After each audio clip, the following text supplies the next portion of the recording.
Krishna Krishna Hare Hare Hare Rama Hare Rama Rama Rama Hare Hare Hare Krishna Hare Krishna Krishna Krishna Hare Hare Hare Rama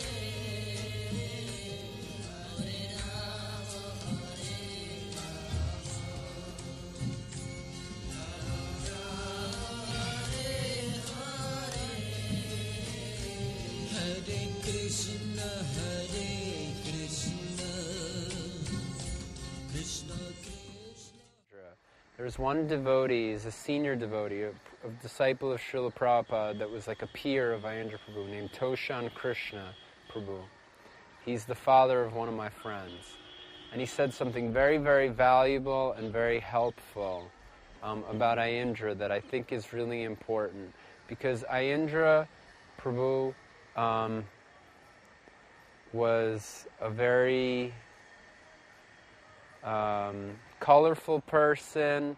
He was a real sadhu that could speak incredibly strongly. And, you know, just the reality is maybe not everybody appreciated him the way I may appreciate him. And, you know, there's going to be a lot of different angles of vision about him. And some people he managed to really rub the wrong way. I'm very aware of that. And so what Toshan Krishna Prabhu said, because we were sharing memories. He had a few memories, I had a few memories, and we shared them. And he kind of like, you know, some of my memories, he kind of like, yeah, oh yeah, that's the Aindra I remember. And he said, what he said was, to understand Aindra, first you have to love him. And then, you know, all the wild, heavy things he says make complete sense. If you don't love him, he may really rub you the wrong way. First I met him, I was a fresh devotee, 2 months old bhakta. and somehow I was here in Vrindavan Dham with my spiritual master, later spiritual master, Ramapad Swami. And I came down for Gaur Arti one night, and I saw this man with this big wumpers. He was playing this wumpers, and he's jumping up and down. Had this, you know, had the outfit, you know, that Aindra Prabhu had, and he's got all this red hair in his back. And I was like, what the hell? Who is this guy? You know, even for a seasoned devotee was quite a scene, but I was just a young devotee. And I was like cracking up, you know, what is this? And then some other, because I was kind of far from the kirtan scene, and he somehow felt my glance or my impression, and then he looked back on me and turned back, and he was smiling at me. So we had the first exchange, you know. So it was kind of friendly. It was a good start, you know. The very first time I walked into the Krishna Balaram temple room and took darshan of the deities, offered my obeisances, it was like mid-afternoon, which would probably mean sometime between 4 and 6. And Aindra Prabhu, it could have, you know, I take that back. It could have been mid-morning. You know, the temple closes right between 1 and 4. So if it was mid-morning, then, you know, it was obviously after the Bhagavatam class and before 1 o'clock.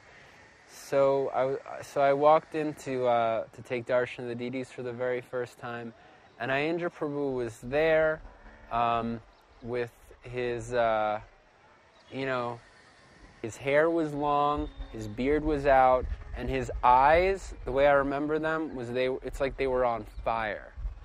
And I can't remember ever seeing him again in the years afterwards that I knew him with the intensity that I felt like he had that year in that Karti.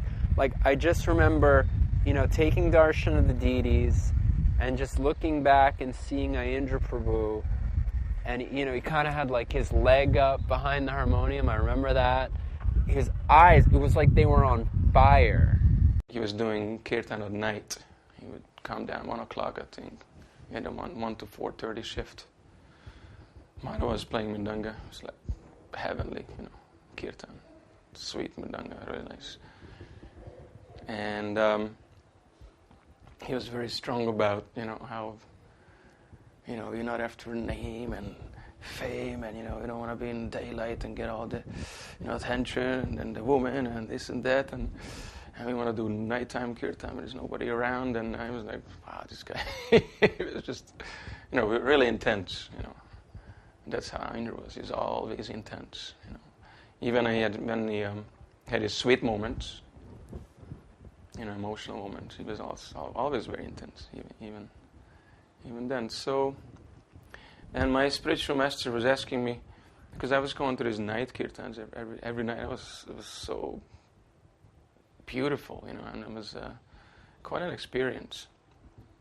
And he asked me, why am I not coming to Srila Prabhupada's Gurvastakam, prayers to Samadhi Mandir? And I was like, I'm getting busted here, what to do. And I had told him that I'm going to the Samparam, this devotee is chanting there. I don't know his name, it's just so beautiful. Sometimes he asked me to play that string instrument, and I don't even know how to do it. He just told me just do the strokes at the end of the mantra, in the middle of the mantra. And I said, that's Aindra, and he says, no, it's okay, you can go, keep going. You don't have to come for Mangalarti. And the first thing I thought, it struck me so clearly. I just thought, now I get what kirtan is supposed to be. It's supposed to be like that. The temple I had come from, very sincere, wonderful devotees, actually. Several are still friends. But, like the kirtan that I had been, certainly compared to that, it may be that sometimes the kirtan is just like a formality, a ritual. You somehow just tolerate it for 20 minutes until there's prasadam, like you have to go. You want people to think you're a good or sincere devotee, so you have to go. And who can play the mridanga, who can sing. Anyway, Haribol, we're interested in devotion. But with Aindra, it was on a completely different level. It was just so obvious that this was an incredibly serious person who took this very, very seriously, and who had just, developed his kirtan to a very, very high level of both musical and technical expertise, and just, an incredible mood and feeling that he put behind that kirtan. I mean, it was really like nothing I had ever experienced. It left a huge impression on me. I mean, I feel like seeing him for those first moments, that's when I entered Vrindavan. That's when I got a little bit of an understanding, to whatever degree I'm capable of. Okay, that's what Vrindavan is about. It's about people just completely putting their hearts on the line, begging Krishna for some kind of mercy. That's what I felt the first time I saw him. I heard from devotees in New York, Prabhupada disciples, he's got brothers. Then when Aindra was singing, devotees were leaving the temple room. Because he's an eccentric person. And, he had his style, he had his look, external look. And many devotees, they couldn't handle it. They had a whole different conception what Krishna consciousness should be, how devotees should act, and so on and so. And but Aindra had his, he had his conviction in himself, and Srila Prabhupada, and the philosophy, how he understood it from Prabhupada actually deeply. And never mind the externals. People may not like he was going on with this kirtan.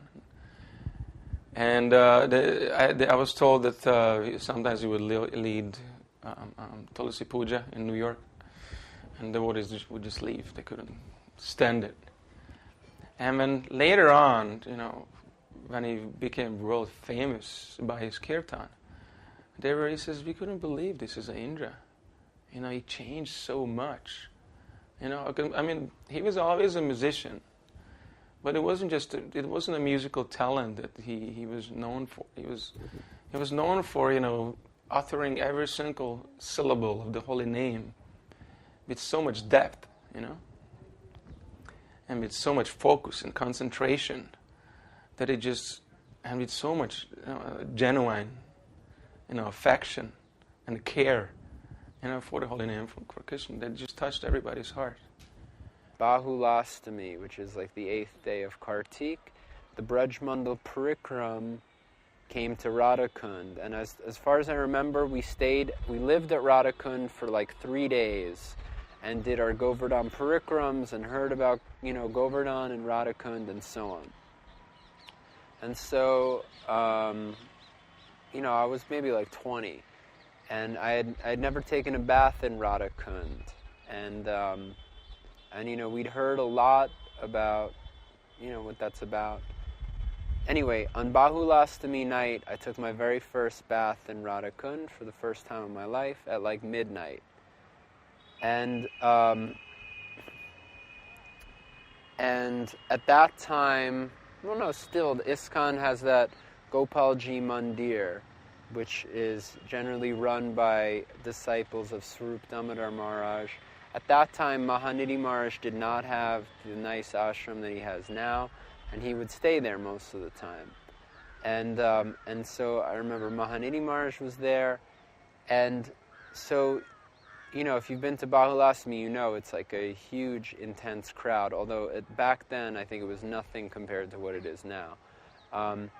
So a friend and I, we needed a place to kind of store our bags and keep our clothes, and so we naturally put it in the Gopalji Mandir. And just were in our gumshas or something, and we were able to take our baths. And then when we went back to the Gopalji Mandir, it was definitely after midnight because we had already taken our bath. And Aindra Prabhu was there leading kirtan with Madhava. And there was maybe 15, 20 devotees in the room. And, and I remember the way it was lit was very kind of mystical. There's like one light coming off the altar. And there's Aindra Prabhu. He didn't have a harmonium, he had wampers. And he wasn't sitting or standing, he was kind of like crouching, kind of like an Indian guy. And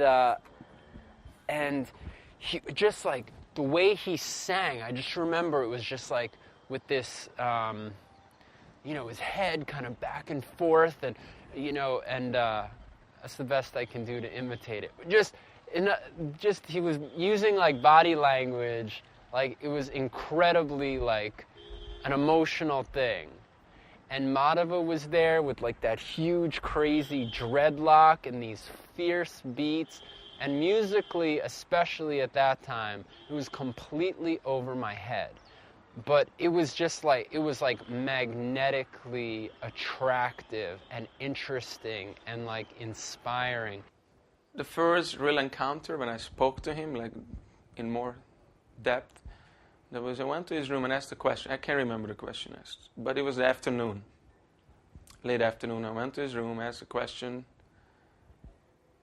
And when you asked Aindra a question, he would give you an answer, which was like 3-4 hours long.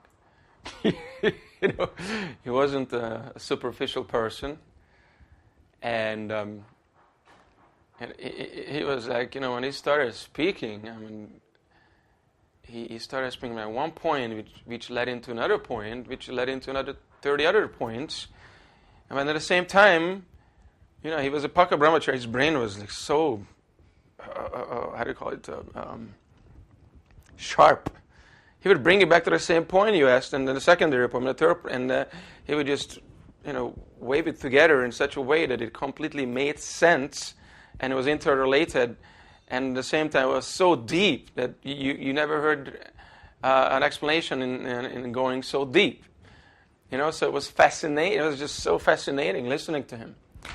So one in the afternoon, and I came out, it was like after midnight, and I didn't know how to get out of the temple because the guru called the doors were locked, and it was like, what the hell has happened? It's my first encounter in India. And he gave me this Mahaprasadam, it smelled like hing, like anything, and he had this special hing and haldi, and anyways, the whole room had this smell, and his rugged clothes. He didn't care about his externals. Sometimes people will criticize him for his, his Flintstone outfit and this kind of stuff. And he said that, yes, I dress like this, and if people will judge me because of my externals, then I want those people to avoid me. Therefore, I'm going to dress like this.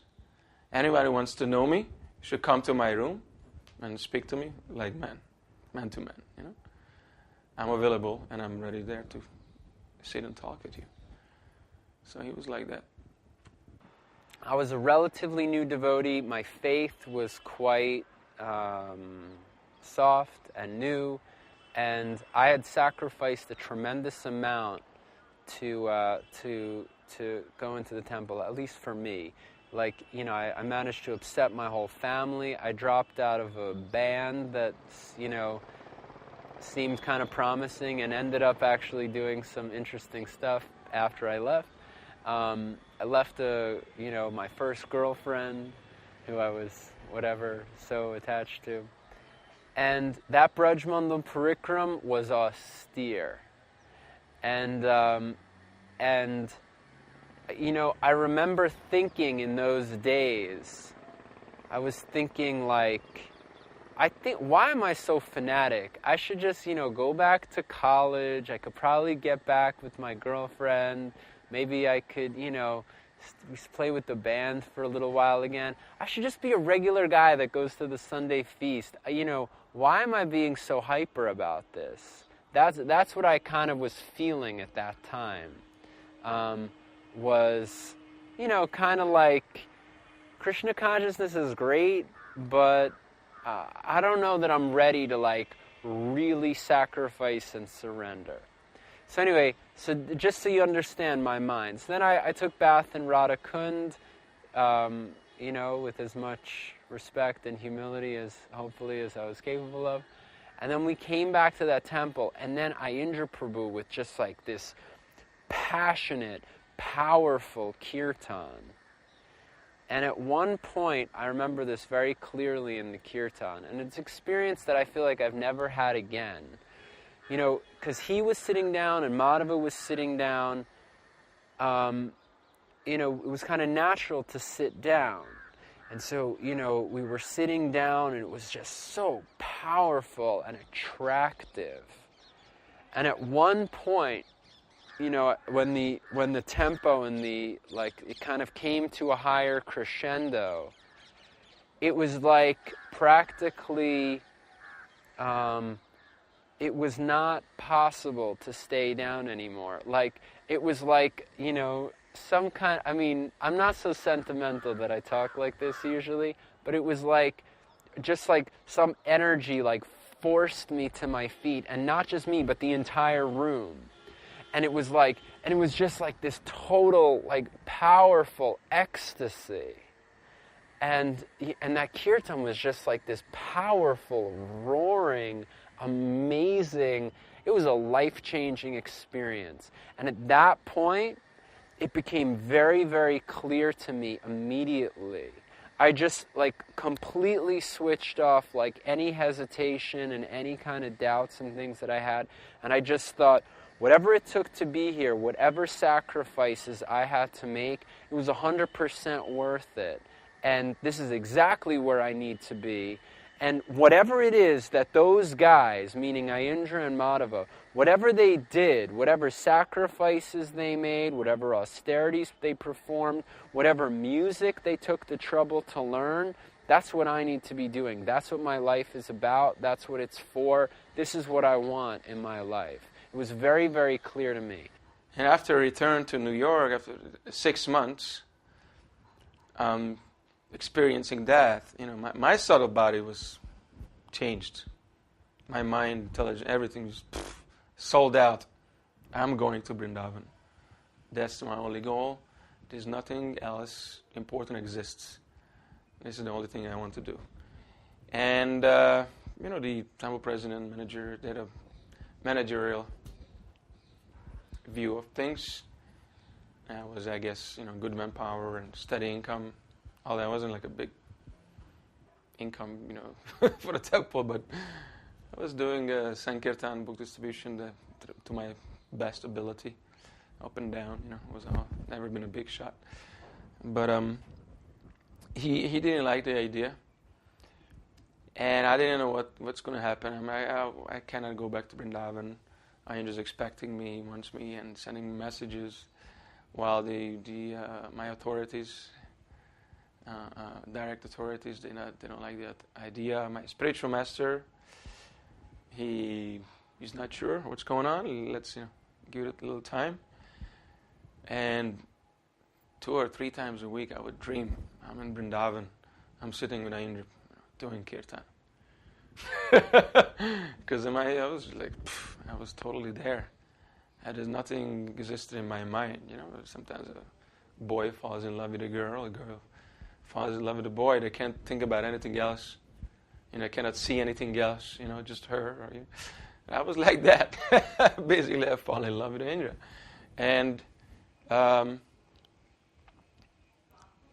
I couldn't perform my Sankirtan. I went out in the streets, and it was just like tears rolling on my cheeks, and I was all there, standing there with books, I was like totally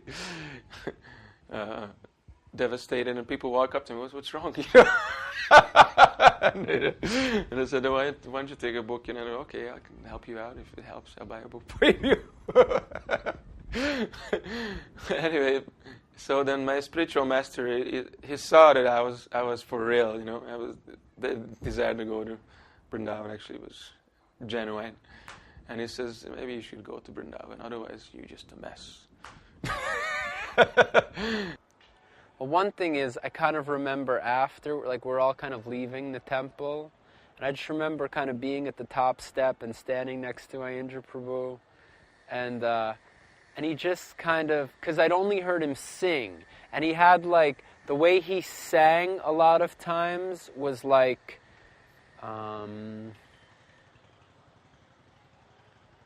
kind of like a low larynx singer. He didn't sing Hare Krishna. He's like Hare Krishna. It was with a deep kind of boom to his voice. So, but then when he spoke, I just remember thinking he was just, I just remember, after this, Hare Krishna, I can't imitate his singing, obviously, so I shouldn't even try. But just this heavy, rich, thick singing voice, singing Hare Krishna. And then we're at the top step of the Gopalji Mandir, and he's just kind of with a very kind of different tone in his speaking voice, he's just wow, there's really a lot of people out there. And I just remember being so struck by that. First of all, that this guy that that is capable of, exhibiting one of the most incredible musical experiences I've ever, experienced. But then just afterwards, he's kind of an unassuming, nice guy. And he talks kind of like anybody else, kind of. That was just also just interesting, it was enough interesting to me that I'll never forget it. It just registered. Okay. And so the other thing I want to say about this story is that years later, I became better friends with Gopal, the Mridanga player, who ended up being Aindra Prabhu's one of his main Mridanga players for many years, and is now the head of the kirtan department. So Gopal and Gopal came to New York at one point, which I lived there for many years. And so at one point we were just talking, and I said, how'd you get into kirtan? Like, what was it about kirtan? When did you know, like, this is what you were into, or, what got you inspired to do this? And he said, well, everything changed on one particular night. It was on Bahulastami in Kartik in 1998 at a kirtan at Radhakund after the midnight bathing. By the way, that's another thing. And years later, Aindra Prabhu would do Bahulastami kirtans before midnight, and I did go to a couple of those in more recent years. One thing that was maybe extra special about that kirtan was every single person in that kirtan had just taken a bath in Radhakund at, maybe the most auspicious time of the entire year to bathe in Radhakund. That's something powerful. So, how often are you in that kirtan? Everyone just took a Bahulastami midnight bath in your kirtan, That combined with, the Shakti that Aindra has, it was really something special. So I asked Gopal, so, when did you get into kirtan? Everything changed for me on one particular kirtan on Bahulastami in 1998. Aindra Prabhu and Madhava playing Mridanga at the Gopalji Mandir after the midnight bathing. What? You were at that kirtan too? And he says, yeah, that night changed everything. Right after that kirtan, I thought to myself, okay, this is what it's all about for me. I got to get serious about the Mridanga. I want to join the 24-hour kirtan. This is what my life is for. He also told me two other things. He said, after that kirtan, Aindra Prabhu left that kirtan and said, that is the best kirtan I've ever been in my entire life. Think about that, because it's not like Aindra didn't spend much time in kirtan. He spent all his time in kirtan. So for him to make a comment like that, and he also told me just something kind of funny, which was that Mahanidhi Maharaj made a comment like, I think we saw the full manifestation of Aindra Prabhu's Gopi Deha in that kirtan. The living entity has a relationship with Krishna where Krishna reciprocates whatever tiny little mustard seed of love we can offer to Krishna. Krishna reciprocates that unlimitedly, So when we are fall in love with someone, we expect that love. It's not coming. Something's limited coming. Especially in the material world, it's conditioned. Give and take. We as long as you're beautiful, I will love you. As long as you're rich, I will love you, and all those kind of things. So it's contaminated. And so when Aindra was opening his mouth in front of Radha Shyam Sundar, you could experience that original love. Maybe I don't dare to say it was Krishna Prema, but it was definitely in the stages above, definitely. In the temple room, he didn't exhibit many of the symptoms, but up in his room, he would talk about Krishna, and he was just break down crying. He couldn't control his emotions and his feelings. He felt so much separation, and he was so sad, heartbroken. And he was just like, wow, And those devotees who were there, this is, the sadhu, this is actually what sadhu sangha is supposed to be. When you see this and you experience this, then it will leave an impression on your subtle body and will awaken your soul, When I actually started doing the kirtan service, it was a whole different thing. It was a whole different world. And in fact, when later on was preaching to me, you should move to Vrindavan and come, help me and this and that. He was telling me that, when I moved to Vrindavan, my spiritual life has started. It's like, what is he talking? He's been a devotee for 15 years when he moved to Vrindavan, But when I moved to Vrindavan, I understood what he was talking about. It's a totally different experience. It's a totally different stage of devotional service. And anyone comes to Vrindavan and takes it seriously, Krishna will give him a glimpse into, the sweet side of Braj, and what is actually becoming attracted and following in the footsteps of the Brajabasis. He will give a taste for that and understanding for that. Anyone who makes that step, And it's available in the West also, but just in my personal experience, I don't think Krishna will give it so freely, But I think Vrindavan is very dear to Krishna, Radharani. And anyone who makes the decision and has so much love for Vrindavan, he automatically inherits that right. So it comes. Aindra Prabhu was telling me, that Radharani is the Mula mantras. She's showing an altar. You see the two mantras. And what is actually Pan Seva? She's giving Pan to Shyam Sundar. On the other hand, like this, when she's showing, he says this Mula mantra means be introspective. Look within yourself. Who are you? Because, Aindra Prabhu would come down for class. That's not enough. Respect of him, And he would sit in the back, and he would love to, either comment me or somebody else, in your ear, and is commenting about what he hears in class and what actually the philosophy is. A whole different perspective and approach, much deeper approach, And, he would say, yes, I'm not this body, but if I'm not this body, what body am I? That's the natural question. So he says, that's the reason Radharani is showing this mantra, look within, who are you? One thing is, it's very difficult to put into words, the electricity of that man. He just had this energy to him.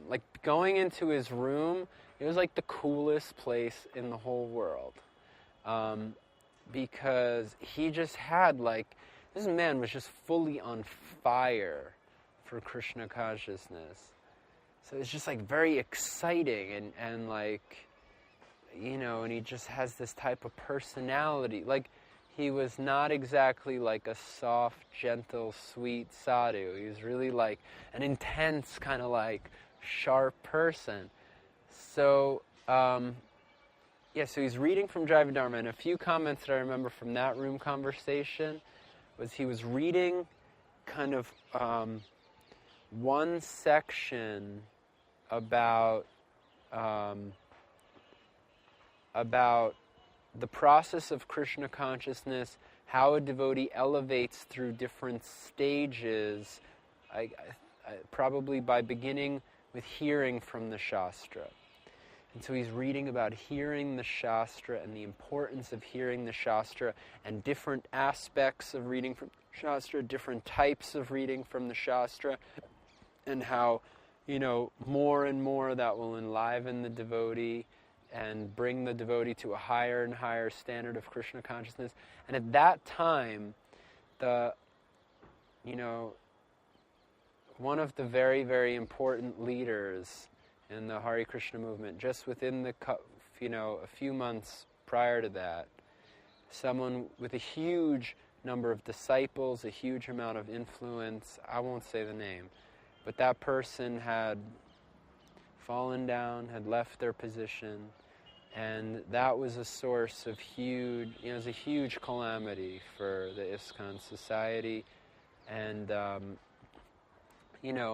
in situations like that, that's when Ritvik ideas and gurus outside of ISKCON, it all becomes there's, it's more clamor and talk about these things, and criticism of ISKCON becomes greater, and confusion and bewilderment, and, people's faith being hurt, and that.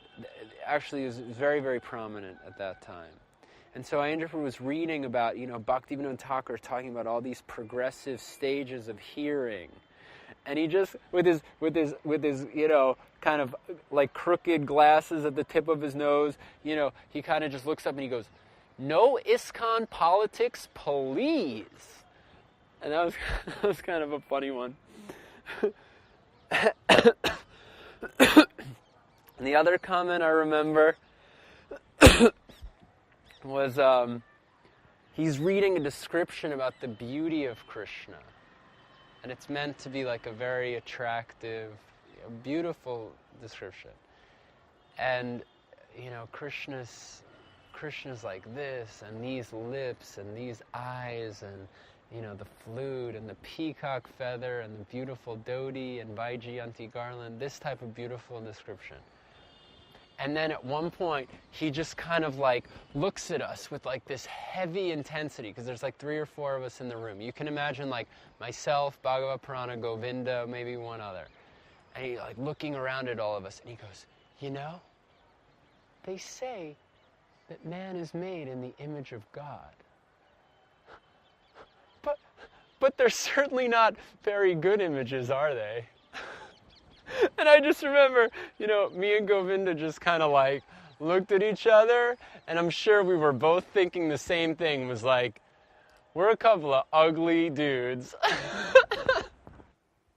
Sometimes they will tell Aindra Prabhu, "Dad, why are you so attached to this Vrindavan? Prabhupada said we should go out and preach and all these things." And then he was telling me, "What do you mean I'm not preaching here? You see what I'm doing? People every day, they're dancing. Hundreds of people dancing and chanting. I think that's pretty good preaching, isn't it? And they were saying, oh, we Gostinanandi and Bhajananandi, and you're a Bhajananandi, and Prabhupada, said we should be Gostinanandis. Are you telling me I'm not preaching? Bhajanandis, they like to do their bhajan in a secluded place. You call this seclusion? I mean, sometimes it's so crowded, you go into the temple, you can't get out. You have a hard time to get in. Once you get in, it's impossible to get out. You get stampeded. It's dangerous. It's not secluded bhajan. I wish I had, some seclusion, have some peace of mind. No Indian street noise. And he was accused. Why don't you go preach in the West? And his point was, first, do your internal cultivation, Krishna consciousness. And then when you have achieved something, to some limit, some merit you have, then you can go out and preach. Then you should go out and preach. Otherwise, you're preaching, what effect will it have? He was very much like a fan of the, of Indian style, or like the Occidental style. And so he learned, to my best understanding, the style of kirtan that he was singing, you can call it Bengali bhajan style, because of the styles of alankar, like the way he's ornamenting the way he's ornamenting like the mantra in in this kirtan. It's like very typical of Bengali bhajan style. That's what you would call it. It's not like a straight classical form. It's a bhajan form. And if you'll listen to like the trained, good Bengali kirtan singers, you can understand, okay, this is what Aindra was trying to do. And he did it very, very well, no doubt. And so he told me, he said, when the Indian people, because if you know Krishna Balaram Mandir, there's hundreds of pilgrims flocking through there a day. Indian people, that when they take darshan of the deities, and then when they turn around to look at the kirtan party, they're surprised to see that it's a white man leading the kirtan. And he said, and that's a very impressive thing for them, to see that a white man has really embraced their style and their culture, and they really appreciate that. I said, this man just revolutionized my whole intelligence, my mind about Krishna consciousness. And it just inflamed, you know, my God, I never heard anybody speaking like this. You know, I never, and because Aindra was on fire, this man was on fire. Never seen anybody in my life who was so passionate. He was like extremely intense, extremely passionate. But the beautiful thing was about it that he wasn't, you know, like a lusty passion. He was 100% passionate for Krishna. You know, 100% lusty, I could say. You know, for Krishna. Of course, you know it's not lust; it's the reverse effect of lust. Real love. That's what love is. You know. Only he was so passionate to be attracted by Krishna and serve Krishna, give him pleasure any way he can, and you know, he used to say many people came to him, wanted to be his disciples, and he was like, I'm not going to be a disciple, and I'm not going to be a spiritual master, and because I'm not qualified. He was very, very humble. That's a whole other subject, but he didn't want to accept any disciples. He said at first, he says, before I start taking disciples, I want to make a deal with my Nitai Sachi Sutta, that first they have to give me prema. Krishna prema and Gaura prema. If they give me that, and I want to stand in front of Krishna, face to face, eye to eye, cheek to cheek, and so on. He said other things, but you know, it's X-rated.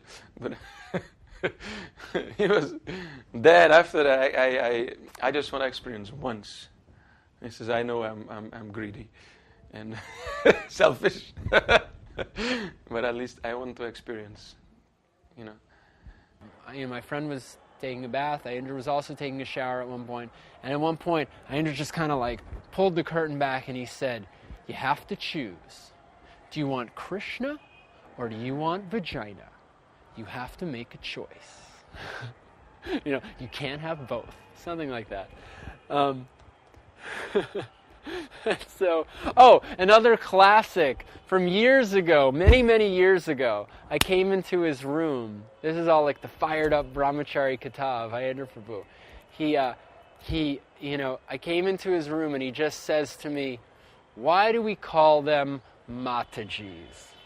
He said, well, what is a mother? Mataji means mother. What is a mother?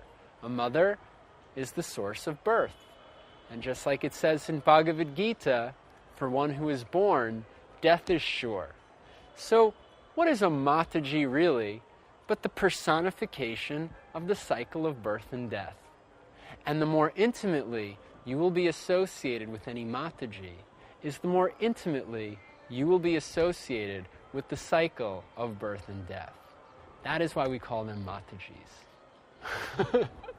So,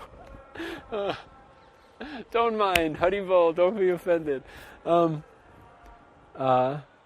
He also told me that time, you know, just a few comments. He was like, he said, for a lusty man, even a hole in the wall looks good. And he said, you know, a lusty man is always very eager to know that a woman is unmarried, because that makes her potentially enjoyable by him. He told me once, you know, to me, renunciation is just chastity. He's like, just if a man is married to a woman, it's expected that neither of them are permitted to go outside of that relationship for any type of romantic intimacy. You know, it's not that just because you're married, you're allowed to just, you know, go anywhere and everywhere. The system is, you know, you have one person, you're expected to remain chaste. So renunciation is really not that different. Basically, I have my relationship with Krishna and I don't go anywhere else. So something like that. There was a fatherly figure, actually, with many of the people, like us young kids who would come around. And not that I needed a father or anything, it's not a psychological thing, you know.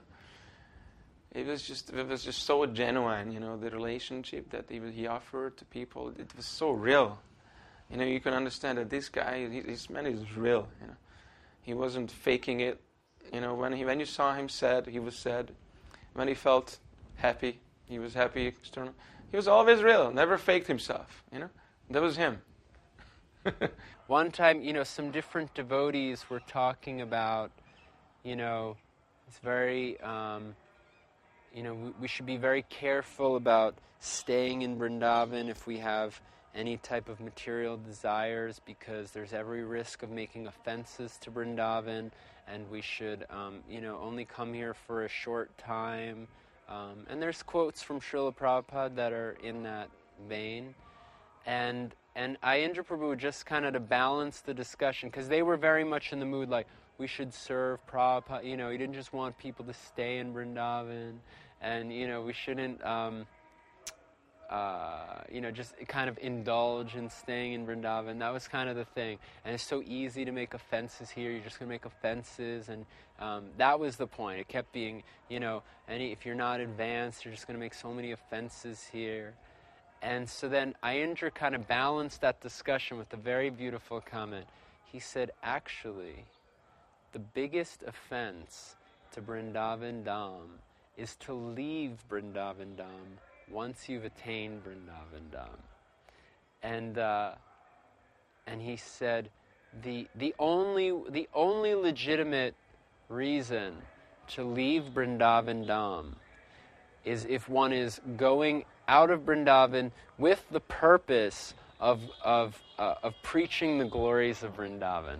Back in the 90s, we had many really cool devotees around. And after kirtan in the evening, we were up in Aindra's room. And Aindra was just going on and on, was talking about Krishna. And we were reading, Ram Roy would like read from Bhagavatam or one of the Goswami's books, you know, some Krishna Lila, and Aindra was just like going and talking about it, and just the philosophy, and all brought it back to Prabhupada, you know, Prabhupada's teachings, and, you know, basic verses of Bhagavad Gita, you know, which actually he put a new light on those verses, a new perspective, and those days, I mean, he would go on, I think, 1 o'clock at night, and we were in there and just like talking, getting hotter and hotter and more intense.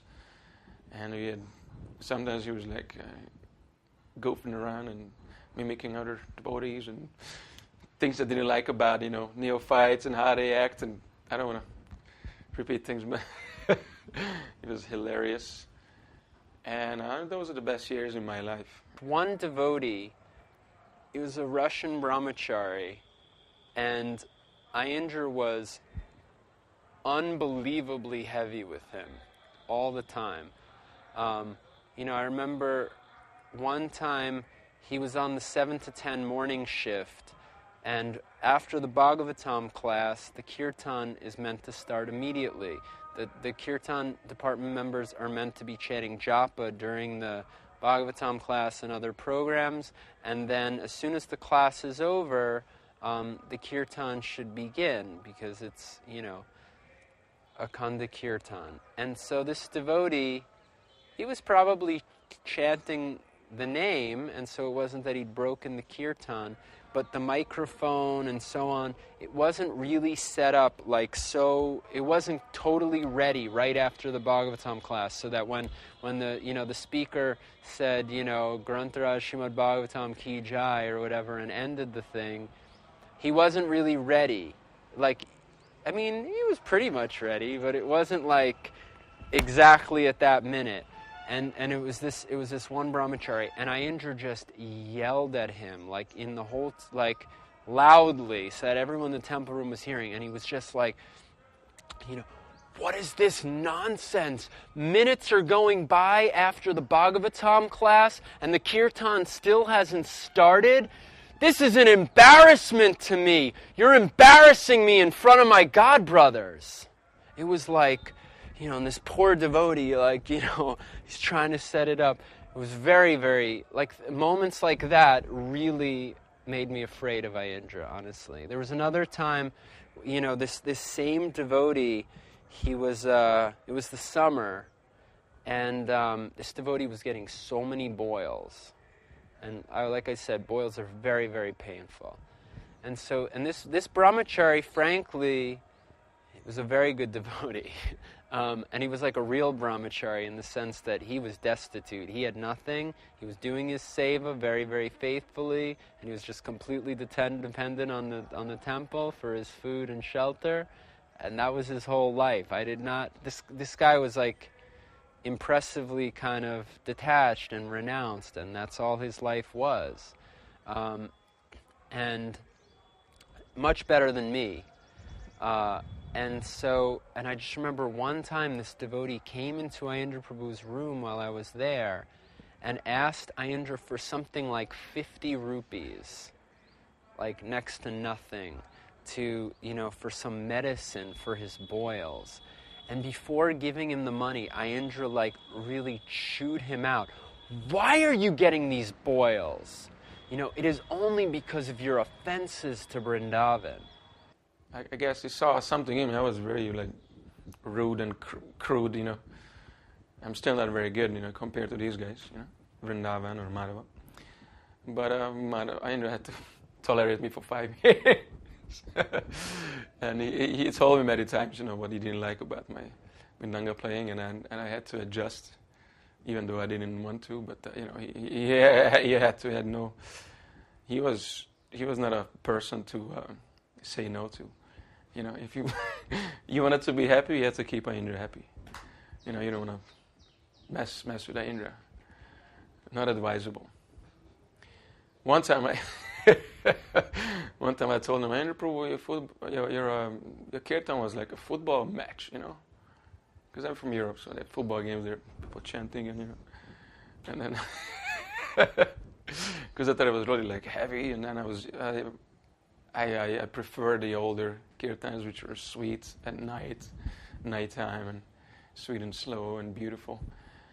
And but there was one side of Aindra, and he told me I can't sing lullabies anymore. My voice is damaged, it's finished. I cannot do the kirtan. And so when I told him that your kirtan is like a football game, crowd. Then he was very upset. Next day he came down, he grabbed the mridanga from my lap, and he says, His Royal Highness is not qualified to play the mridanga. And he just, give it to the first guy. And of course he couldn't play mridanga. But anyway, we had these leelas sometimes, one other thing, when I started coming around, before I joined the party in the early 90s, I was playing the gong one time, and I was a new devotee, and he was soft and gentle, but he was telling me, this is not how you play it. Between was, he had the lead kirtan, and was trying to instruct me how to do it, just like one. And either I didn't register in my brain, I can't remember, or I was just oblivious to, and he was telling me, but I didn't understand. But I kept going wrong, and he told me 2 times. And the 3rd time, he just grabbed the gong and just threw it into the courtyard. So dang, lang, lang, somewhere in the back of the courtyard in the marble. Some old lady brought it back, and they were just cracking up. He was upset, just lightning in his eye, and but I couldn't get offended by him. It was just hilarious. The man was hilarious. Then he also cracked up, and it was just it was he had many leelas like this. But there was one time I was kind of struggling in certain ways, and struggling means I was probably, whatever. My mind, I was agitated, something, and I went to Aindra Prabhu and said, Prabhu, can you please preach to me? And he just was like, what's wrong? Are you in Maya? And I just said, yes. And I was like, kind of what I was asking for was like, please yell at me and please tell me like I'm such a demon and that I'm an offender and that, you know, I'm just a disgrace. And like, I was I was kind of asking for that. And he just, you know, when I just said yes, that I'm in Maya, I just remember he just got like this look on his face of like pity. And he was just kind of like, and then he just like, he didn't say anything and he just went back to his deity worship. And he was just kind of like, you know, like just sit here. And like, I just like sat in his room while he was worshiping his deities.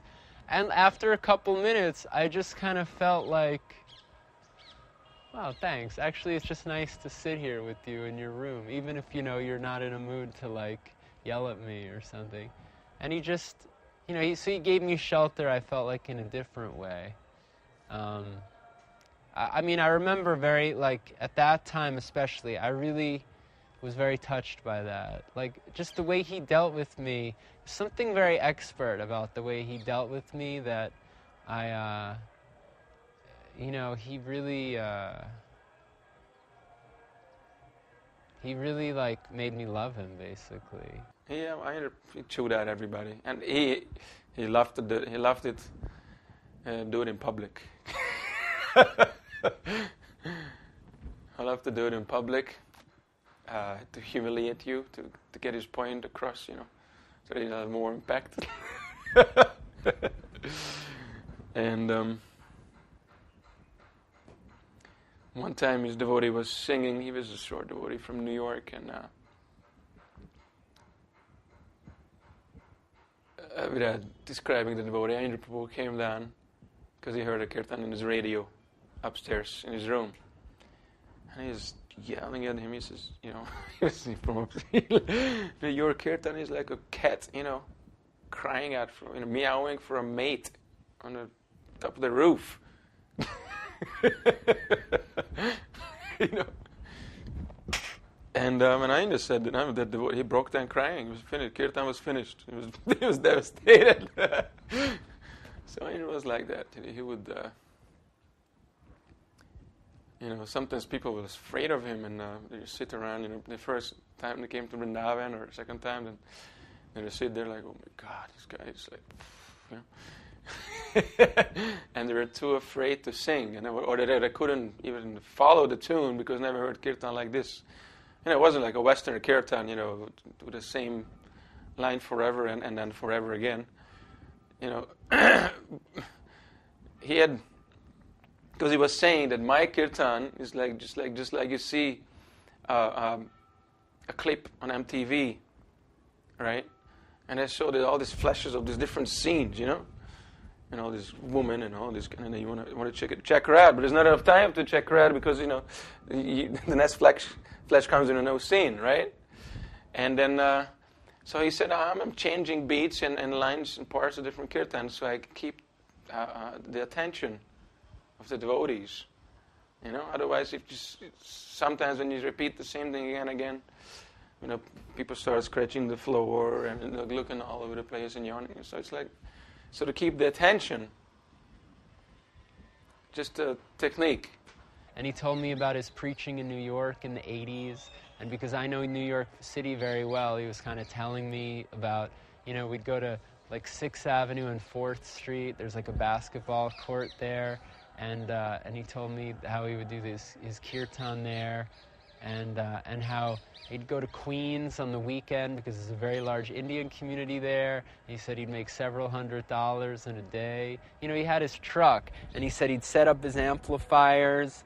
And he said while I was setting everything up, the first thing I would do is I would put on a tape of Shehnai music. And, you know, it had like kind of like an Indian flavor to it.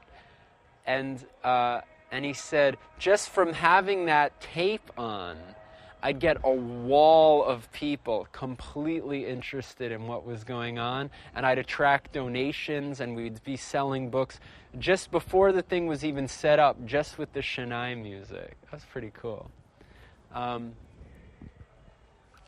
So, yeah, I asked him, I was like, Prabhu, if I get a chance in my life, can I come back here again? He's very soft. He's like, yeah. I said, you did great. And then, the night before I was leaving, it was a very, very kind of intense thing. He just looked at me at one point and he's like, how can you leave? You belong here now.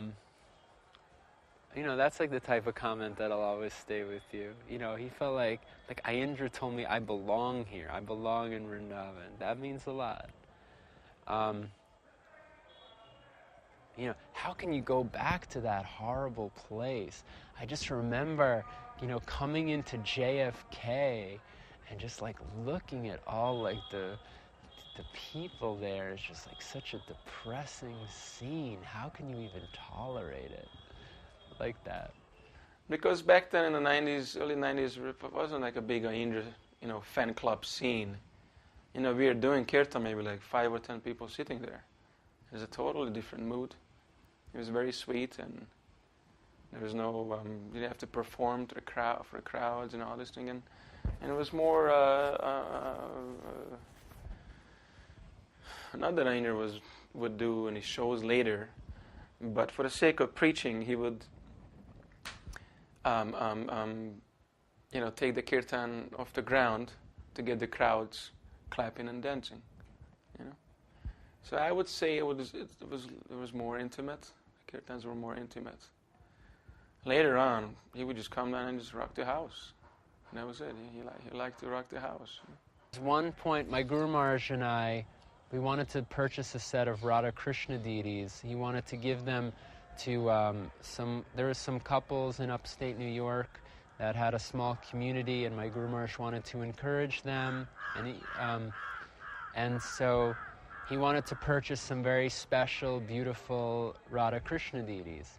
And so my Guru Maharaj and I, we were a little bit picky about, we wouldn't kind of settle for deities. We wanted to find something special, I think.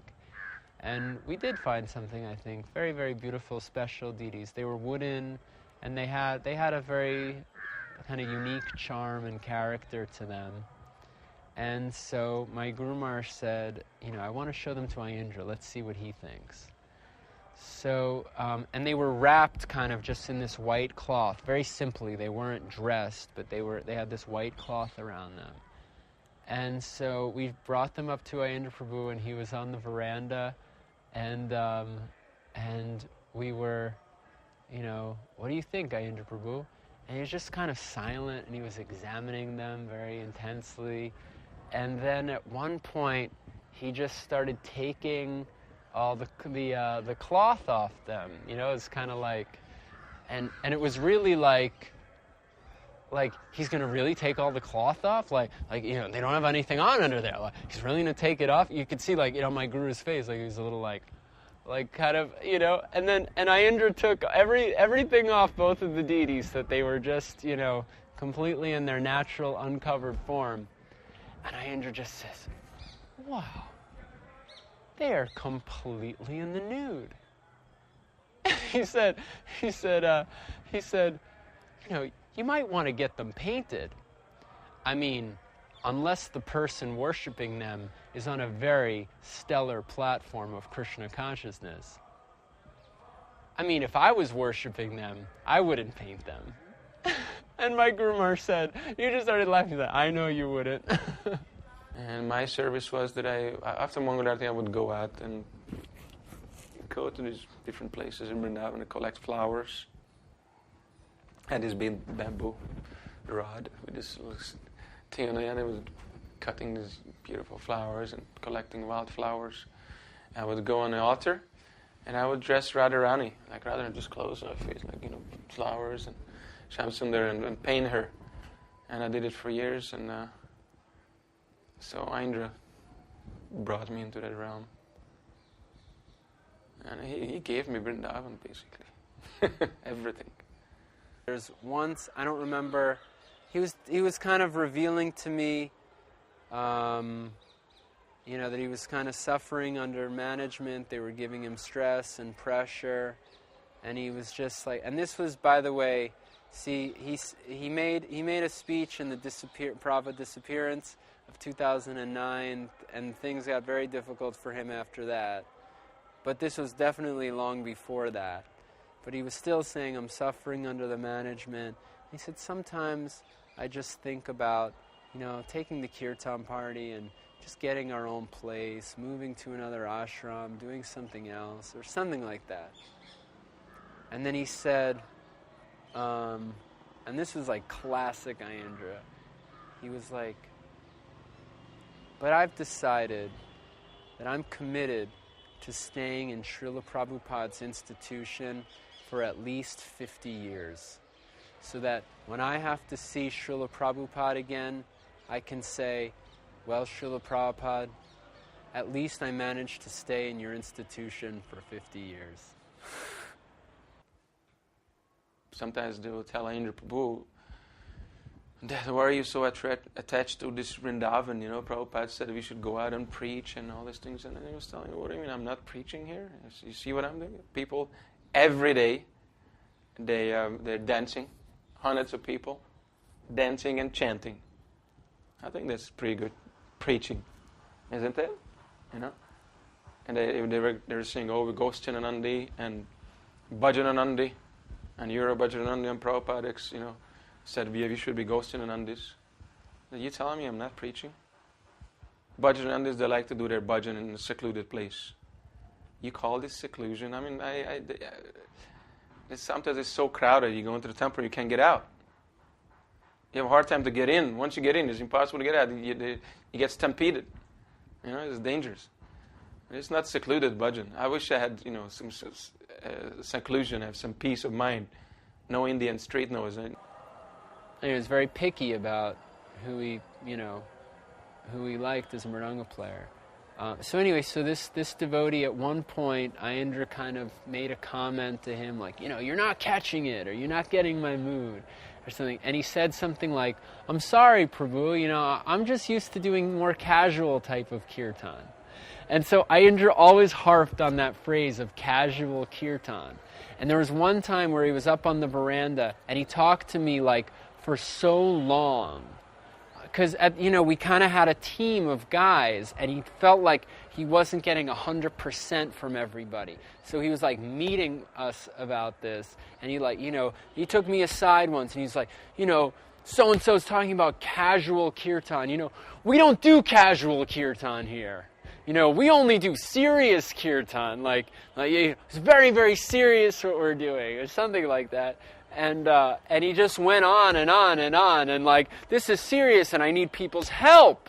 I need your full participation, and I need your full chanting and your focus, and and he was all this thing, and I just kind of yes, I'm sorry, Prabhu, I said, and now I really feel it.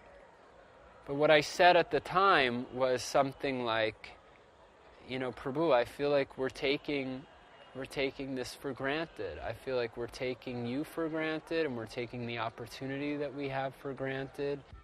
They told me that one time this devotee was on a night shift, and I think it was an Indian devotee, and it was a little puffy, it was a little puffed up.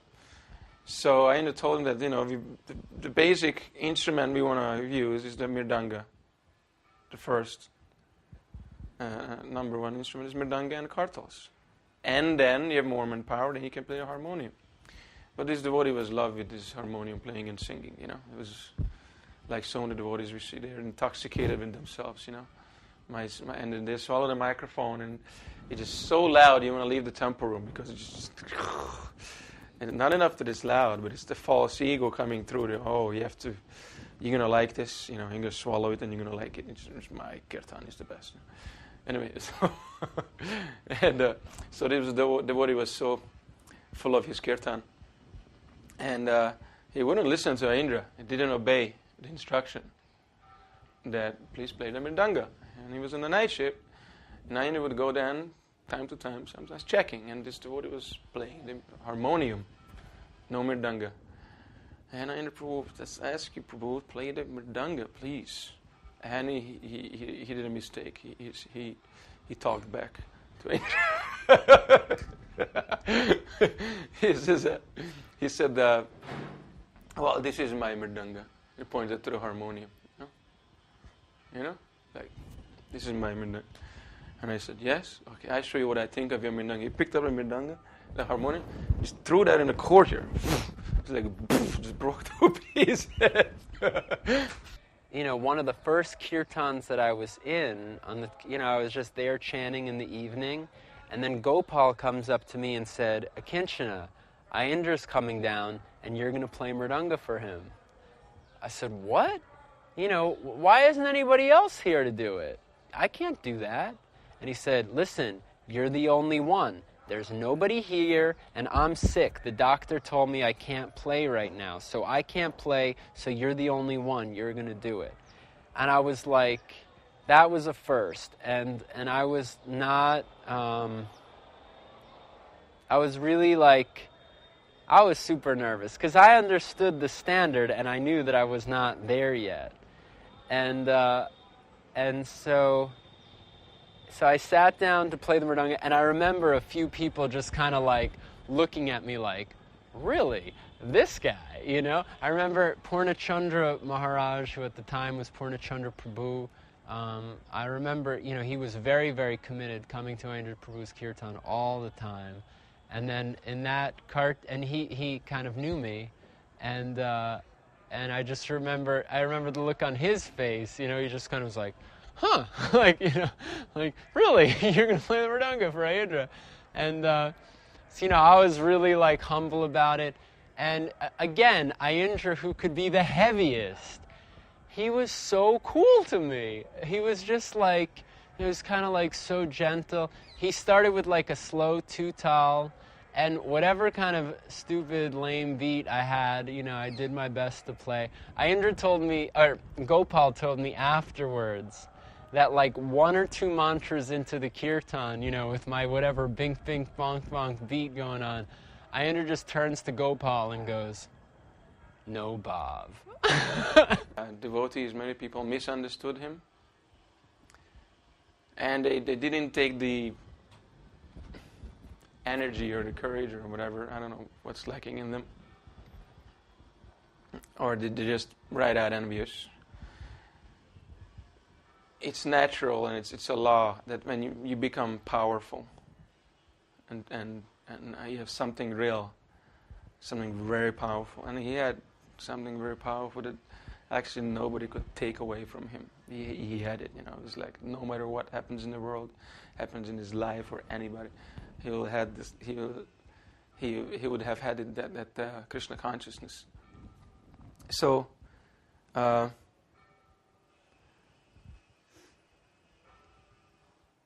You know, his external appearance and his eccentric. He was eccentric. We all know that. He was admitting himself. His behavior and, anyway, so many things. It would give a reason to others to criticize him and complain about him, you know. But they didn't actually come to him and see where he was coming from. You know, in reality, because when you talk to the man, he could see that he was like humility personified. He would go. He was only devotee living in the brahmacharya ashram, only Prabhupada disciple living in the brahmacharya ashram. We all just upstarts, basically, you know. And this man, he would go to the bathroom and clean the toilets with acid.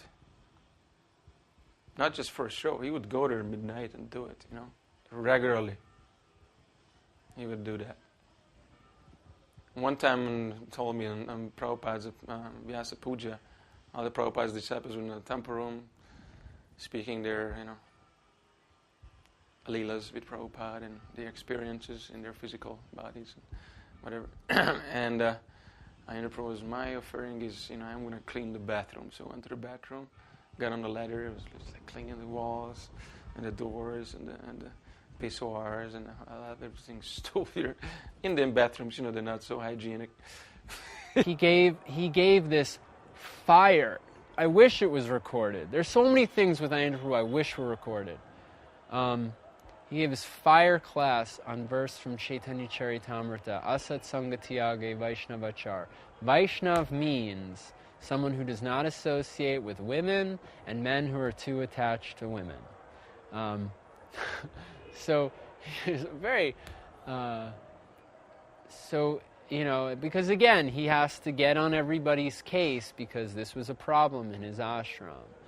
Some of the men were a little bit too loose. And like I said, there's natural challenges in ISKCON Vrindavan, which are not even present in so many other temples, even though it's the place where practically the much higher standard is expected of everybody in that regard. My Guru Maharaj told me, Vrindavan is meant for renunciation, but ironically it's the worst place to be a brahmachari because it's practically where everybody comes internationally to hook up and find a husband or wife. That's the sad reality. So Aindra Prabhu was always kind of struggling with this, and he has to get on everybody's case about this. So he's talking Asat Sangatyage Vaishnavachar and preaching fire and brimstone. Vaishnav means, this is what a Vaishnav means. I remember he said, sometimes people think, I'm a radical, or I'm like, I've got these bizarre ideas. I'm not a radical. I go by Prabhupada's books. I'm just a conservative. And then he honestly, it became very emotional, that meeting, because he was like practically with tears. He was just like, I just want men who are ready to live here with me like Goswamis. And at the time, I looked around the room, and I just my heart kind of bled for him, because I really felt like, God, this man really sacrificed his life, and he just wants to try to realize Srila Prabhupada's vision for a 24-hour kirtan.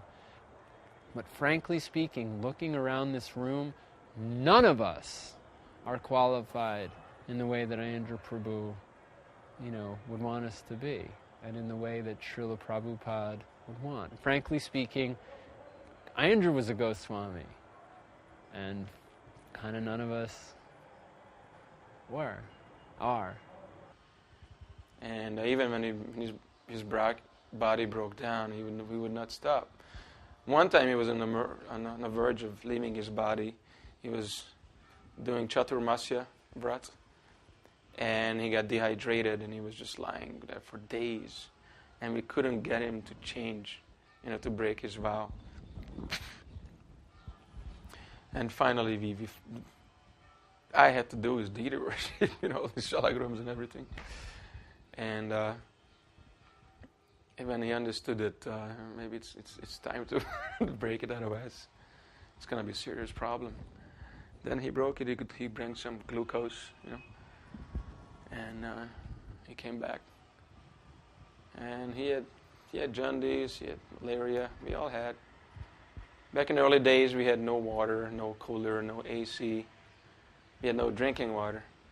We had to go down 1 kilometer. And I would bring him water in these big containers. There's one well there. Okay. There was another thing, the management.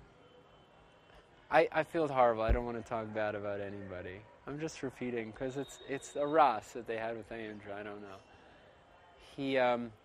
They made a rule. They wanted to make a rule that if anyone misses Mangalartik, they won't get prasadam. And so Aindra's comment on that was, by the way, Aindra never ate the devotee prasadam, so practically it didn't matter to him personally. But the principle, he didn't like it. And he said, why do they have to show me the stick? It's like, why do they have to threaten me and make me afraid to try to perform my devotional services? I would just appreciate it so much more if instead of threatening me, they would come to me and say something like, Prabhu, we're really doing our best to pray to the deities, and to pray to Radha Shama Sundar every morning at the Mangal Artik. And we would really appreciate it if you would come and help us, beg for their mercy. And it would just help us a lot if you were to come. So please come to Mangal Artik. But instead they're threatening me. He's like, he didn't like that. And he said, what was Prabhupada's thing? Didn't he have a thing? And then I think I said, yeah, didn't he say you had to sell a Krishna book if you missed the program or something? And, yeah, that's a good one. They can just tell you, if you miss Mangal Artik, you have to sell a Krishna book. Why do they have to tell me I don't get prashadam? and like that. There's something else I wanted to tell about that story. Oh, and then he said, they can be a little bit humble about their programs. This is a heavy comment. They can be a little bit humble about their programs. When Srila Prabhupada was here, nobody had to threaten you that, you have to go to Prabhupada's class. Everybody naturally wanted to go to Prabhupada's class because Prabhupada was such a powerful, self-realized acharya. So if they're having trouble with attendance at their Bhagavatam class, maybe they can be a little bit humble that, if they were more qualified, more people would naturally want to go, that they don't just have to threaten everybody to go. It's a very heavy, powerful comment. He considered himself a sannyasi, although they didn't give him sannyas. And then the reason was, by the sannyas committee, why he cannot be a sannyasi. He says he's too austere. That was the reason. I won't say names, but anyway. He's too austere, so he's not qualified for sannyas.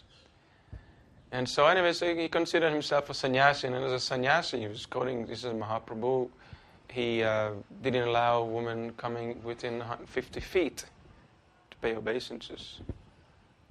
You've read Chaitanya Charitamrita, Mahaprabhu says, he's teaching us by example. He says, when I see a wooden doll, of a woman, my mind becomes agitated. What to speak of us? We come from the West, we don't have to see it. We already have everything in our mind, You just have to turn it on, turn the switch on, and it's there. And what to speak of, seeing women, and not all of them are innocent.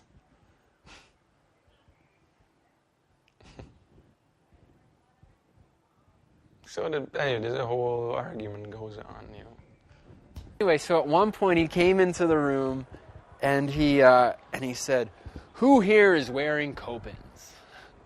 And he kind of got on all of our cases about it, and he asked one of the devotees, "Do you have a girlfriend?"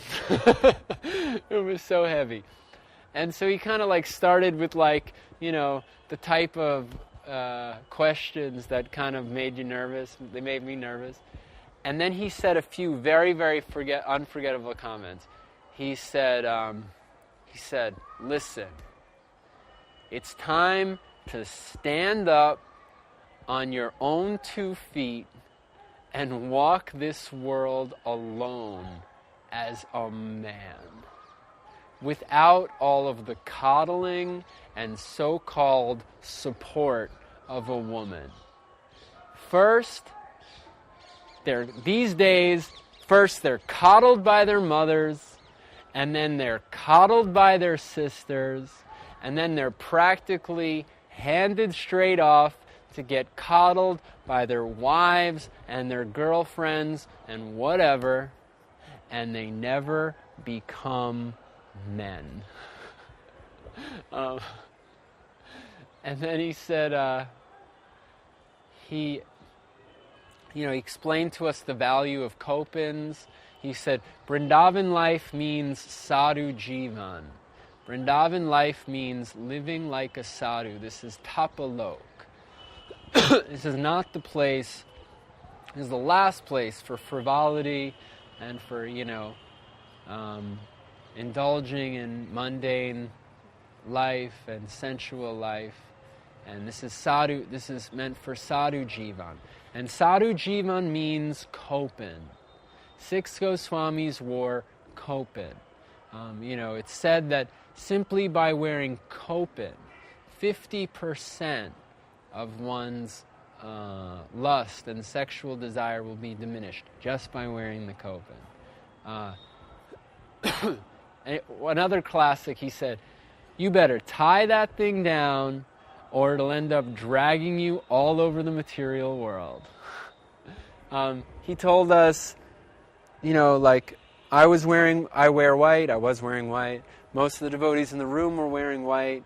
And he said, even a devotee wearing white can wear saffron kopans. There's nothing that says a person wearing white can't wear saffron kopans, and that will help you in your renunciation.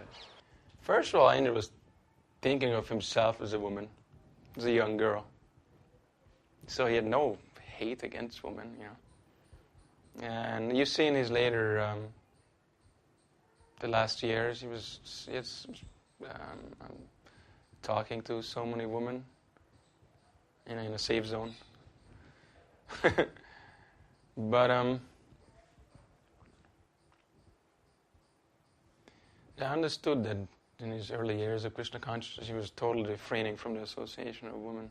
He told us the story that when he joined Krishna consciousness, how he told his wife that I want to join the Hare Krishnas. Either come with me, or we are done, because I'm going in there, with or without you, I'm going. So come. And she wasn't into it,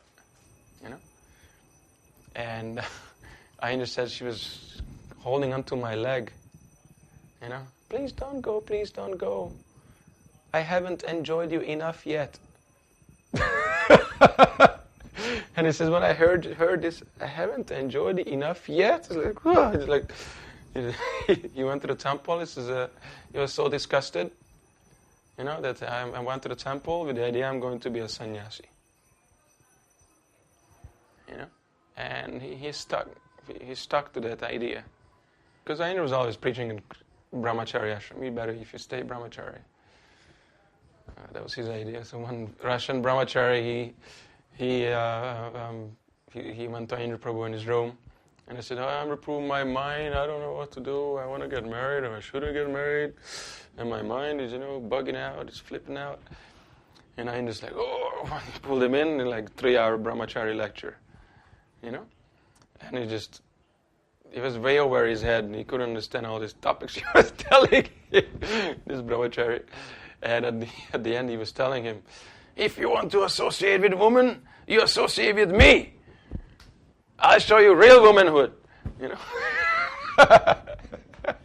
And the dude is like, what? Another story I heard from Kadamba Kanana Maharaj is that one time there was a Christmas marathon, Prabhupada's book distribution marathon, December. And the temple commander or whoever was a German devotee, no compromise. And he gave this class, and it was, book distribution, everybody has to go out. No exception, everybody must go out. And he said that anybody who doesn't go out in December on book distribution is like a woman, which is actually very offensive to women. But anyway, so at the end of the class, Aindra Prabhu says a comment, says, well, some of us in Vrindavan have no problem being a woman.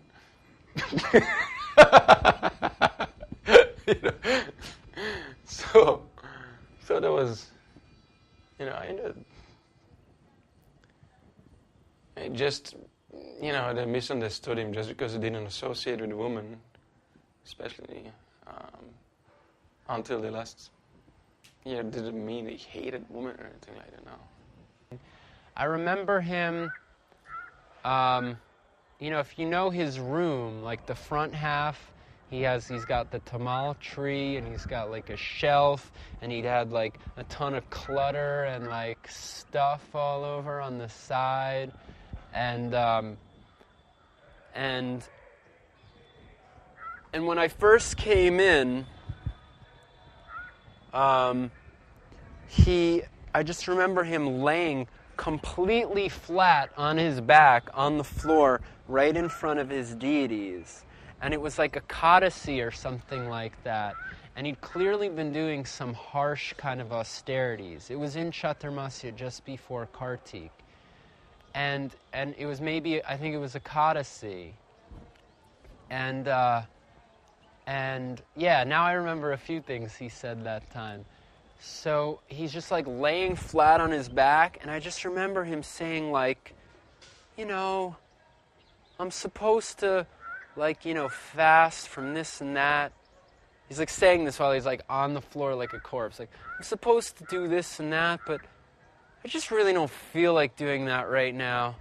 And I mean, anyway, I already took my fisherman's friends while I was singing, and that probably even has grains in it, so I don't know, am I not supposed to count that? Or, does it count and I already ruined the whole thing?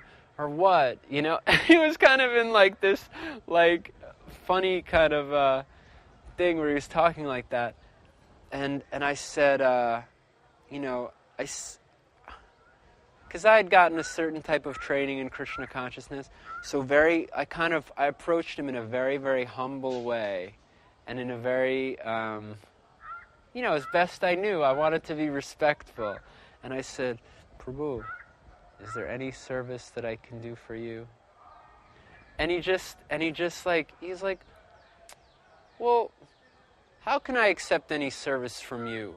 I mean, who's to say that I'm such a pure vessel that if you serve me, that service will go to Krishna? I mean, what if there's some kind of, selfish motive on my part? Then I'm going to have to accept some reaction for your service. And kind of the way he said it, he responded to that in a certain way, but the basic message was kind of don't talk to me like that, and I don't respond to that type of communication. I'm not really into you being a little, minion that's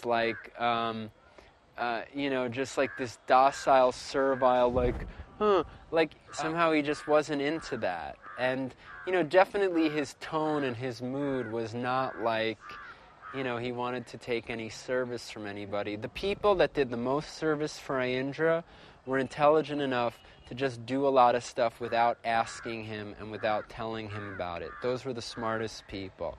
And to go to him and directly say, is there any service that I can do for you? That was just clearly the wrong way to talk to Aindra. So now I'm thinking, it was probably the same night, I'd come to Vrindavan on Ekadasi, and he said, oh, you just got here? And I said, yeah, I really messed up my travel plans, because I ended up traveling on Ekadasi. And he just was like, oh, I would break any rule to come to Vrindavan.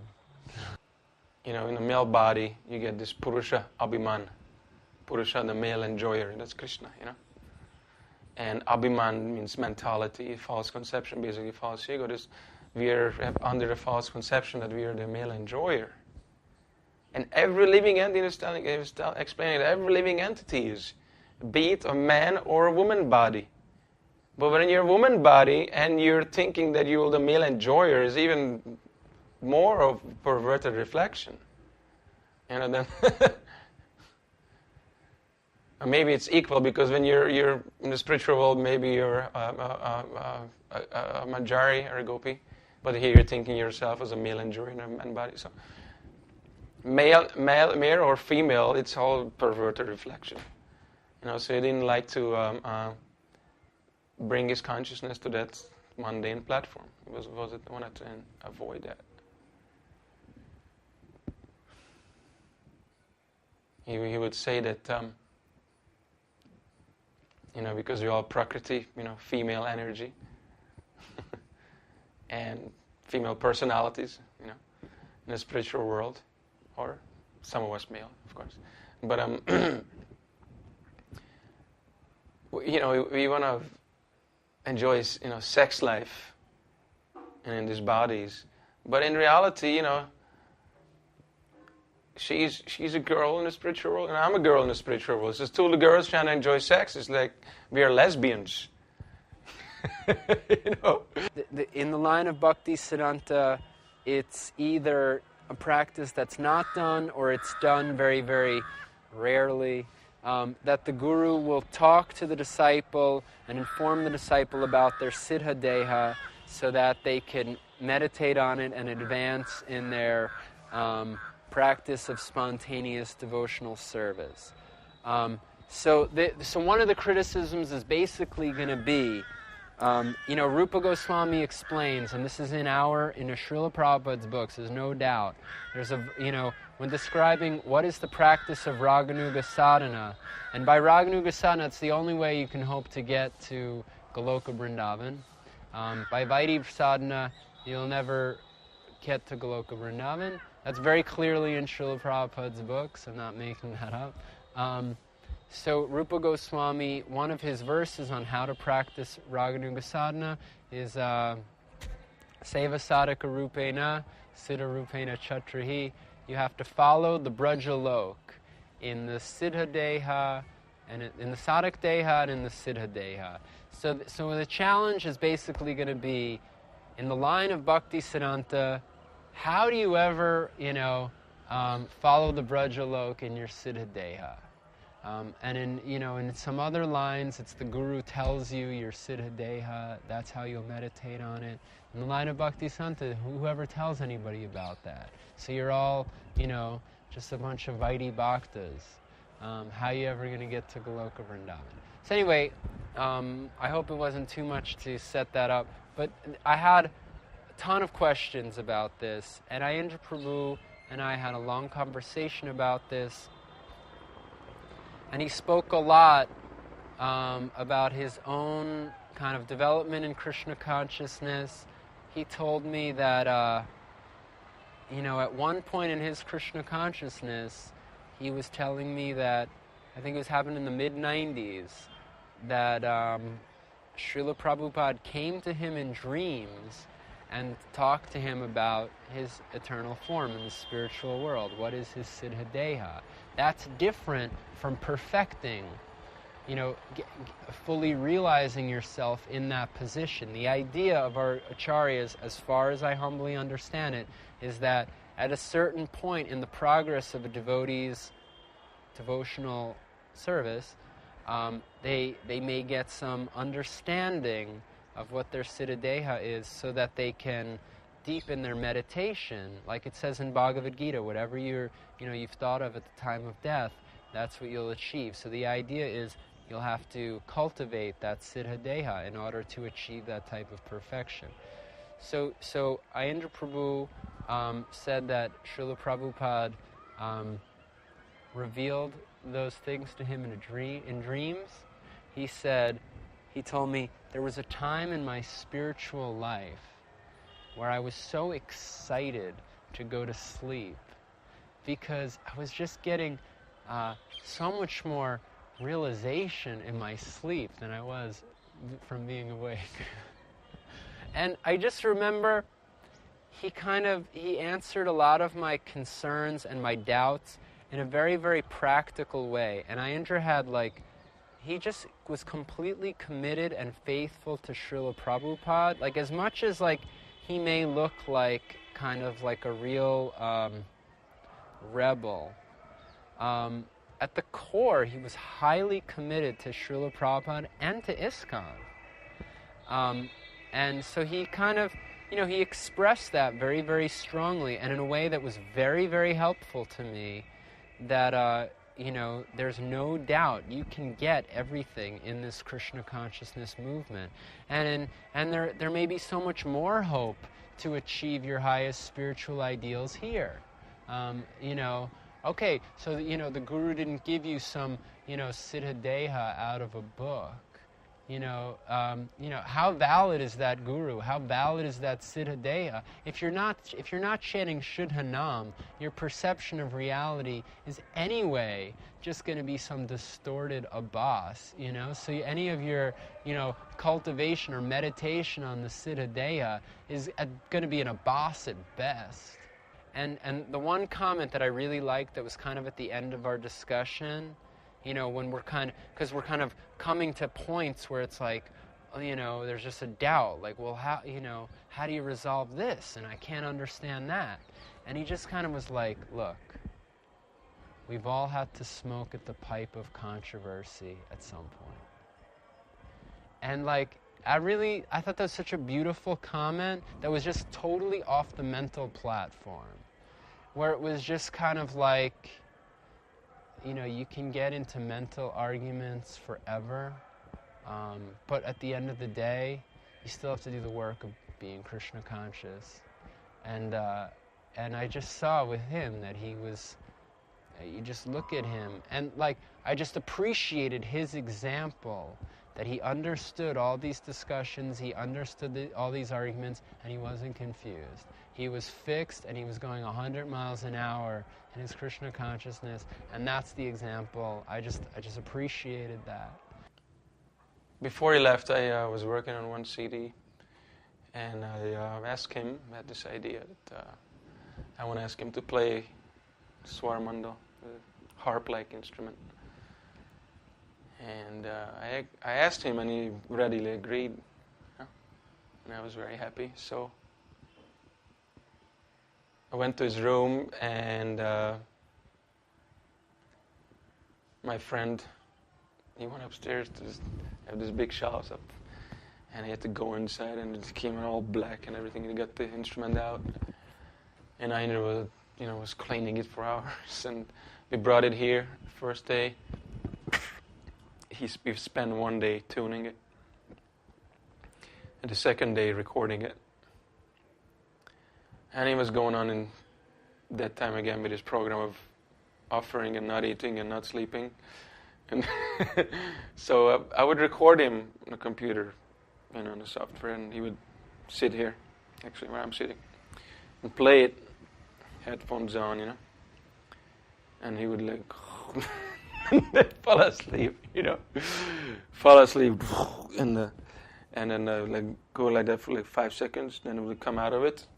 And he says, "Oh, put it back to 32-1." He really knew where he was. He was like, "Okay," I put it back there. It was amazing. And then listen to the tracks, and he says, "Your singing is improving," which from my end is a great compliment. There was like a group of guru coolies, and they would ask me to participate in the programs with them, and so we were doing kirtan, and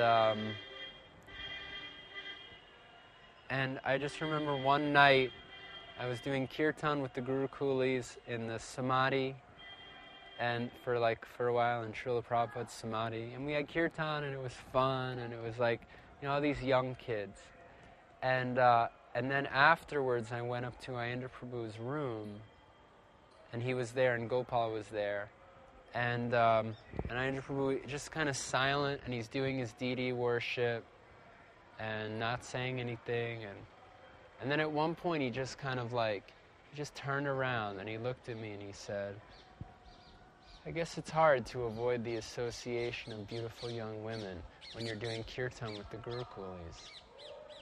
And then he just kind of turned back to his deity worship, and Gopal and I just looked at each other, and Gopal was like, "Oh," it was such a rip, but it was soft but so hard at the same time. I felt so guilty, because actually it was a fact.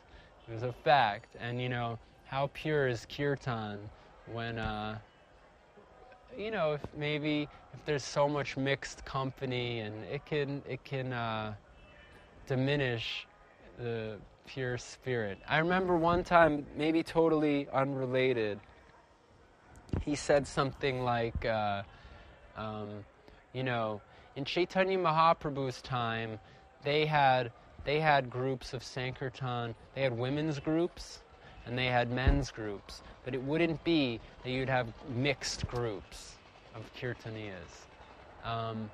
I remember I repeated that to Jayadvaita Maharaj, and he said, "Yes, that's a fact." The ladies, they want to do Sankirtan. Great, that's so nice. Men want to do Sankirtan? Very good. But the point is, if they're mixed, there's every risk that people's consciousness may diminish. I was in Toronto at a kirtan festival that was organized by Gopal and Madhava, and so I shared a room with Gopal and Madhava at that time, and they were on like a Skype call to Aindra Prabhu, and it was like, because of the time difference, it was like 4 in the morning in Toronto, and I had just taken my bath getting ready to go to Mangalartik, and I came into the room, and then, Aindra's on the line on the Skype call, and so, they told me it's Aindra on the phone, and then Gopal just said, "Hey, Aindra Prabhu, Akinchana is here. He says Hari Bol." And then Aindra Prabhu said, "Tell him to get his butt back here as soon as possible." And so that was basically the last instruction I got from him. We found out the next evening that he'd had his accident and passed away. And then, I left. I went up to him and I asked his mercy that I tell him, please give me your blessings. I can go on and do some preaching in the West. We're doing some kirtan programs. So I need your blessings.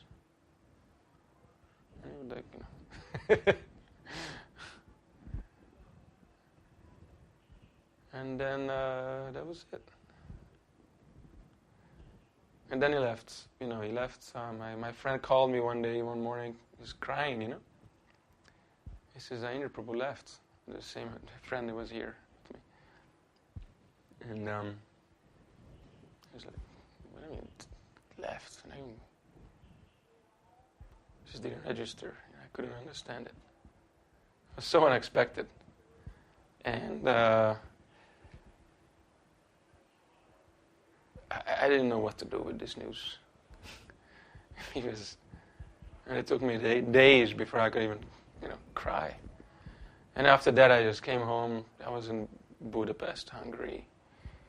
I was there visiting, and I saw this comet going down, very inauspicious. Just 24 hours after he left. And there's black cats going. What's going? It was like, oh boy, this is bad, very bad,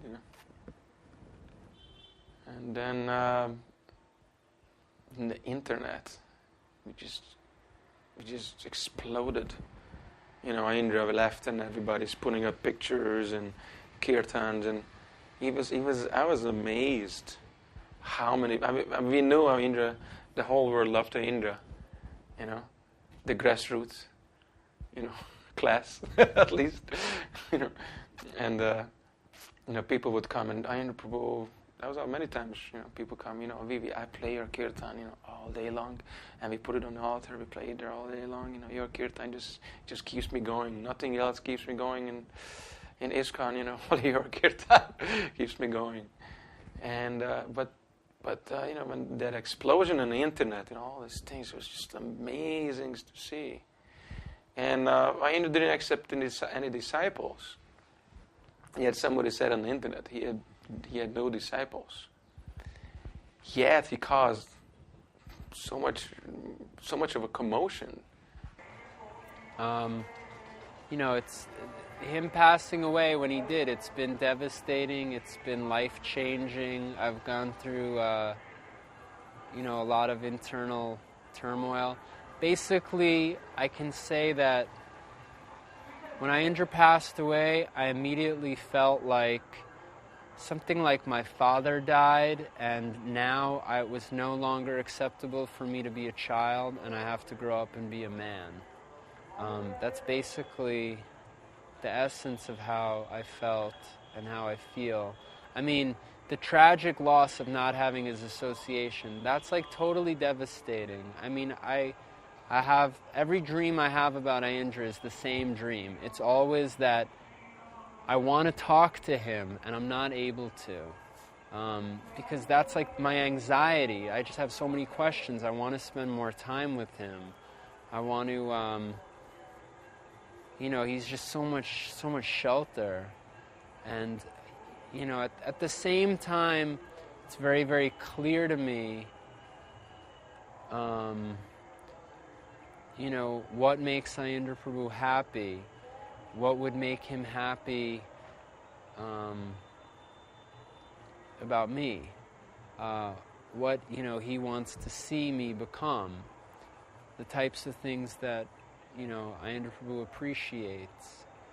That's super clear to me. I spend enough time with him for that, at least, that, I'm not confused about what he wants from me and what he'd like to see from me. And they're actually very, very high things. They're very, things I'm going to have to work really hard for to even hope to come close to starting to be the person that, Aindra would want me to become. And then now, it was very painful for everyone. And coming back here, it was very strange. People, when they come to Vrindavan, they came to see Aindra. That was the only reason they come here. They come here to see the Aindra's kirtan and, go home with that in their mind, in their memory,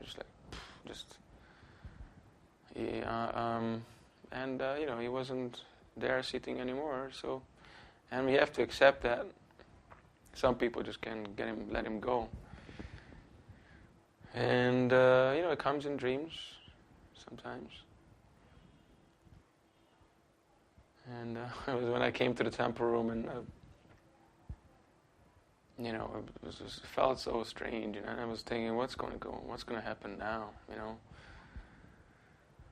Devotees were there, same crew, but Aindra was not. So the whole place felt empty, really empty, And I saw the deities, and I saw Radha Shyam Sundar, and I looked at Radharani. And somehow, she was just telling me that everything's okay, don't worry. I'm here. So I felt reassured, okay, that's nice, it's not everything's lost, She is here. So I felt, safe again. My friend told me there's no meaning to bhajan without separation, and we get the association of great souls just so that we can suffer in their absence. And that's what will give weight to our Krishna consciousness. My friends told me they spoke to Aindra Prabhu just like 2 weeks before he passed away. And one of my friends said to Aindra Prabhu, he said, "Prabhu, please bless me so that I leave this world before you do, because I just can't tolerate the idea of living in this world in your absence." He said that to Aindra. And Aindra said a few things. He said, "But if you die before I do, who will take care of the kirtan department after I leave?" And he said, "Anyway, I've made so much spiritual advancement in the absence of my spiritual master." Aindra Prabhu said that. So hearing those comments kind of makes a lot of these simple, important points very, very clear.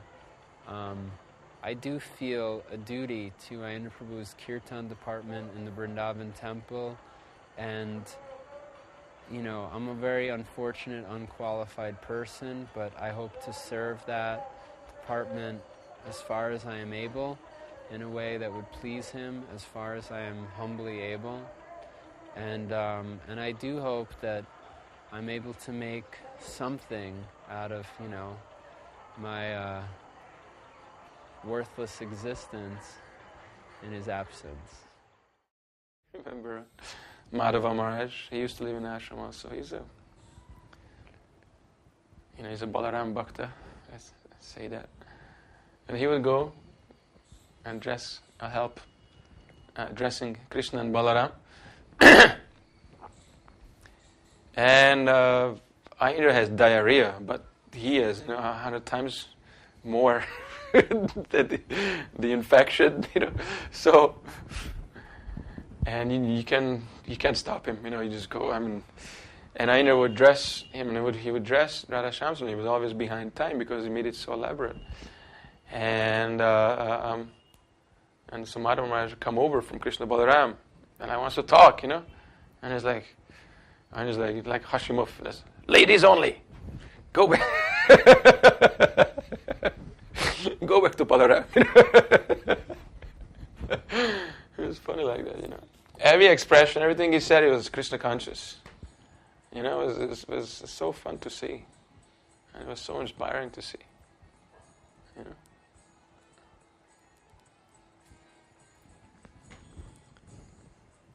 I don't know, run out of memories or things to say. Hare